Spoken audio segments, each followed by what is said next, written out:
All right, going to get into 9-2 today, talking about translations. And I always thought about that old SL right there, meaning, hey, we're going to slide this shape somewhere. So when you're done with this lesson, you should be able to represent translations either just kind of on paper or in a coordinate plane given vectors. And vectors are going to show up a couple different ways, but my best definition of vector comes from Despicable Me, and y'all have probably seen that and seen the dude that's vector that causes all problems. But vector is talking about something that has direction and magnitude. So it's going a certain distance a certain way. So we're going to use that to draw and move or translate some shapes. So we've done reflections where we flip a shape, and now translate where we slide that shape somewhere else on the paper. All right, so this is where the book starts. It says draw the translation of the figure along the translation vector. So we got triangle ABC. We are going to move it along vector U exactly this far and that direction. You're going from end of the vector to the tip of the arrow. That's how long your vector is. Now, if you wanted to be technical, and some of you at-home learners may want to do this, get a ruler out and measure how long this vector is. So we're going to take triangle ABC, and we're going to move it this distance and this direction to our image. Remember, we start with the pre-image, and we end with the image. All right, so you can kind of see what the book did. They took, and it doesn't matter which point, I just start here at point C. They went the same direction and as far as vector U was and put C prime. Same thing with B. It all moved the same direction. Same thing with A.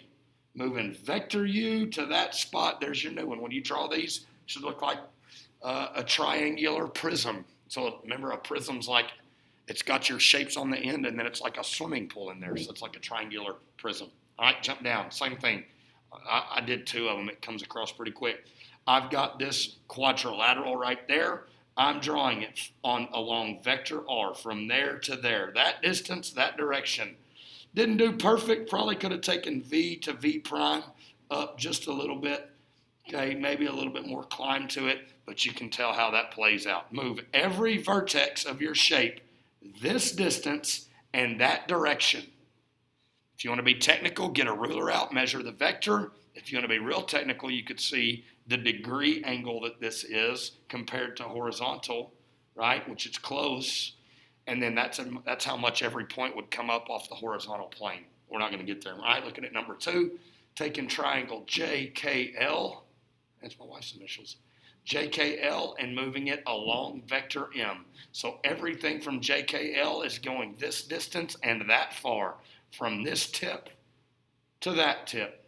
And you can see where we got J prime, K prime, L prime. Draw your triangle. Pretty simple to do. How do we apply it to the coordinate grid? Okay, they give you vectors written like that. Now, if you'll notice, I'll write it a little bit bigger. It's written like this. Okay, so it's not ordered pair. All right, it looks not really like a less than or greater than. That's not very good, but it's that. Here's what it means. This is how far your X moves. Okay, and this is how far your Y or your Y coordinates move. And it's exactly what you think. And I went down here to show you. If you get a vector that says 4, 5, we're going to draw our original shape. Since 4 is positive, I'm going to move all the coordinate points right 4. And since 5 is positive, I'm going to move all the coordinate points up 5, like right here. This vector is move all your coordinates left 1 and down 2. So this one up here would be right 2 and down 1. I'll write that down for you. Right 2, down 1. So draw your pre-image and then use the vector they give you to draw your new one. So you can see the two that I've done right here. Quadrilateral TUVW with these vertices. One thing I want to point out, this grid's counting by 2s. So if we get an odd number, then we're going to be halfway in between my grid lines, all right?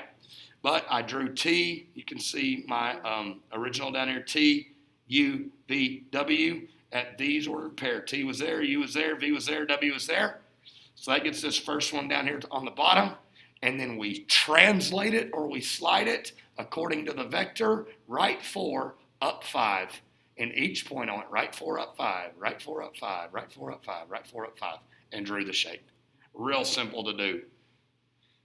Kids last period wanted to do the triangle, so we did it. We graphed a triangle QRS at those points, and then we looked at the vector and slid the graph left one and down two, left one down two, left one down two, left one down two, drew the new triangle. So if you were doing number 3, this parallelogram, draw your 4 vertices, and then you would move these. That would be right 3, down 2. Really pretty simple stuff. This is the part of geometry that's really actually kind of fun. Reflections, translations, fun to get out and draw a little bit. All right, if you got questions, shoot me an email. Thank you.